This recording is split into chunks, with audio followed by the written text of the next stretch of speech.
By the end of the first Lord of the Rings film, the Fellowship is separated but not yet disbanded. In the midst of terror and grief, the Fellowship is tempted by defeat and yet steadfast to hold true to each other. I covered this concept in my previous video, where I discussed how The Lord of the Rings defines fellowship within the structure of its narrative and within the choices of its characters. If you haven't watched this video yet, I highly recommend doing so before you watch this one. And now for this video, I want to look at how the second film in this trilogy solidifies a sense of impact, and how the story of the Fellowship grows grander into a story involving all of Middle-earth. I want to examine how the trilogy's second film, The Two Towers, cultivates compelling conflict. But before I do so, I want to briefly address a criticism I received from some commenters regarding my last video on Lord of the Rings. Many of you pointed out that I had refrained from mentioning the original author's intent and hand in the narrative, and I put too much emphasis on the film itself. I want to say that while I recognize the fundamental importance of Tolkien's hand in the story, Tolkien ultimately is not responsible for the quality of the film. Tolkien's story is obviously the primary text from which the films derive from, but it is ultimately up to the screenwriters, producers, and director to ensure that the text is translated into film form appropriately and adequately. I don't deny that the concepts I discussed in that video derive directly from Tolkien himself, but who really is responsible for their proper derivation? Simply put, this channel is about storytelling within cinema, and so I will focus most of my attention on the filmmaker's hand in crafting a film, whether or not the plot and characters originally come from another medium. Don't get me wrong, I have immense respect for the books. I actually own collector's editions that I display openly and enjoy proudly. That being said, for now, I'm examining narratives as they exist within film form alone. Now, let's continue.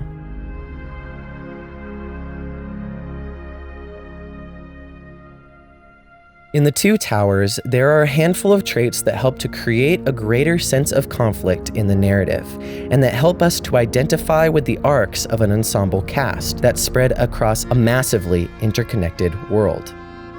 Where once the Fellowship members were physically together, now they only remain spiritually together, as they each deal with their own individual plights. The plot is broken up into 3 separate storylines that are all threaded together to convey a world of events that are all moving forward simultaneously.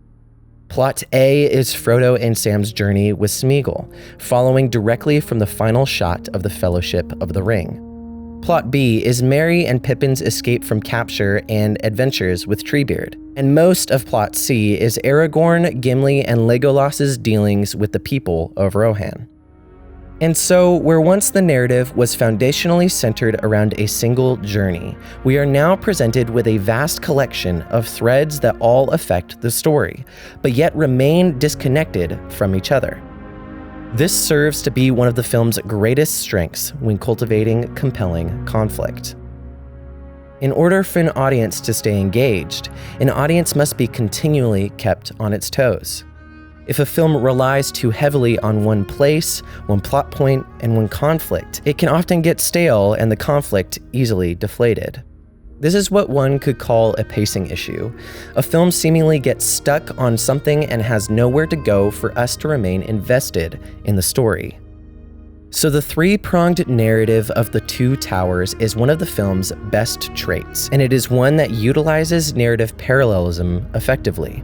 While doing my best to not sound trite, I would like to cite Every Frame a Painting's video essay, where he cites himself an explanation of this narrative parallelism. The second rule in this movie is to have more than one story moving in parallel. I'll quote Hitchcock again. He said the name of making movies is Meanwhile Back at the Ranch. He's absolutely right. You want to have 2 things going. You reach the peak of one, you go to the other. I hope you know what you're doing. You pick the other up just where you want it. When it loses interest, drop it. Meanwhile Back at the Ranch. Though this kind of storytelling is clearly nothing unheard of, its implementation into The Two Towers is masterful.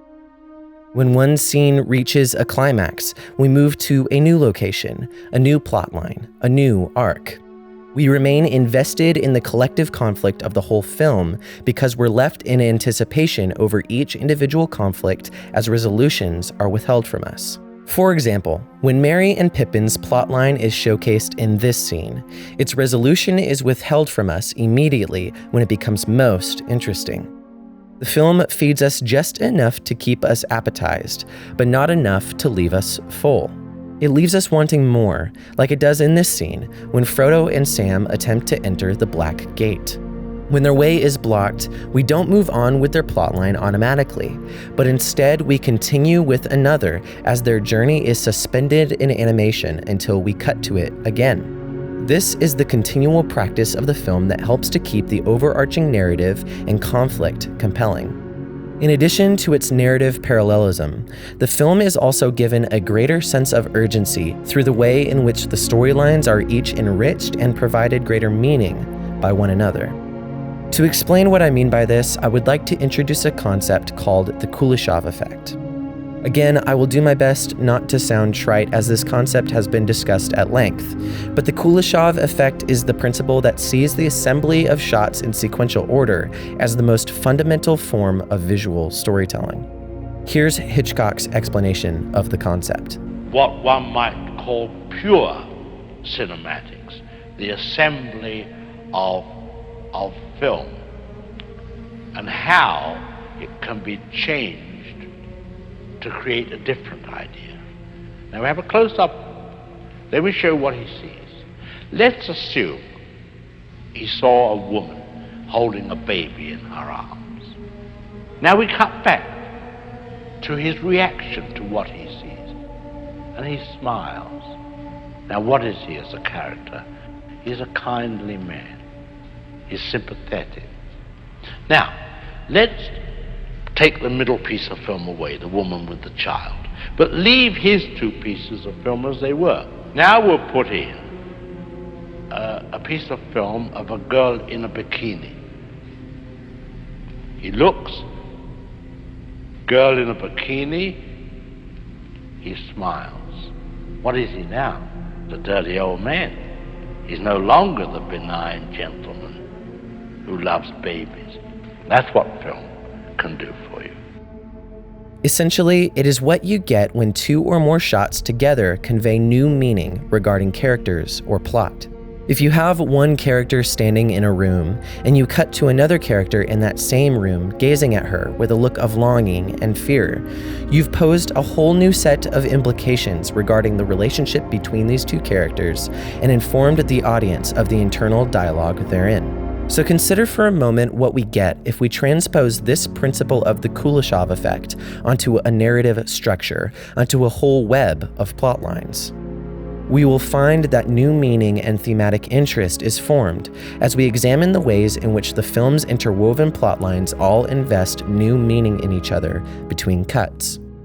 For example, when Merry and Pippin are caught up in a battle and the scene is left on a cliffhanger, the film immediately cuts to Aragorn, Gimli, and Legolas, presenting the audience with the question, are Merry and Pippin's rescuers too late? We are not only left to wonder about their fate, but we are also provided with a new understanding of the space and time within Middle-earth, as we perceive that Aragorn and his partners are not far behind the events that have just transpired. Additionally, another example can be found when the people of Rohan begin their journey to Helm's Deep. The tone is heroic, resilient, and solemn to convey King Theoden as a noble leader of his people. But when we immediately cut to Wormtongue and Saruman, the following shots are endowed with new feelings of urgency, danger, and ambiguity over what will happen next. These are two completely different but interwoven scenes that impress upon the audience new meaning and a greater sense of conflict. However, given these examples, there is none greater than that which is found at the climax of the film, where all of the major conflicts come to a head in one beautiful sequence. It's not just one victory that we get to enjoy at the end of the film, but it is multiple interconnected resolutions that provide greater satisfaction for the audience as a whole through the Kuleshov effect. And this is really the heart of what makes the conflict of the two towers so compelling. It is the fact that while the plot lines seem separate and ignorant of each other throughout the film, they each come to a head in one sweeping climax that provides an overwhelming sense of reward for these characters. We don't see each individual climax in succession or separate from one another. Instead, we celebrate the characters' victories simultaneously, and our hunger for resolution is satisfied in one grand gesture.